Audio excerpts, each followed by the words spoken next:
Highway number 102 Imphal More section gi lambi paktopada Manipur University Gate Kansipur gi Lilong Thong Phau gi manungda hawriba sana kongnang sing yauna atai upambi sing yandana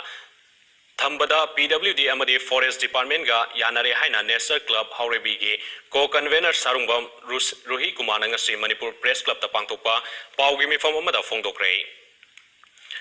mahangna makhatana haikibada Nature Club Haurebi gi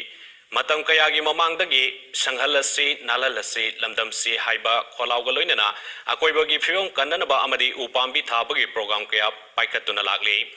pigliba mahitamliba nupi masa nupa masa kayana mahoksagi phirong ngaktuna lagpabu lambi pakthokpagi thabak tawbada lambi mapanda hauriba sana khonang kaya yanthalani haina tawramba adu Forest Department amadi PWD gi official singa wari sanabada Nature Club ki apambagi matungina amadi Nature bu nungsiba singi interest yenglaga hairiba sana khonang singa si yandana lambi pakthoknaba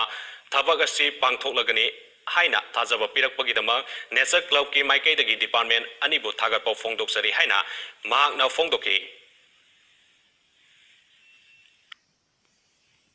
Ekoi hauba sana kunang taramdoi yang tak kene tor madu ekoi Manipur Forest Department amadi ekoi ki chief engineer PWD ka koi wa tanara matungda koi Nature Club ki apama matungina amadi mayam gi Nature bu siba punamaki interest yengaga hairiba sana kunang taramdoi je sohandana ekoi thabak se pangtholani haina ngasi ekoi wari sanare masigi damak thajaba pibirakpa asigi damakta ekoi department anibu koi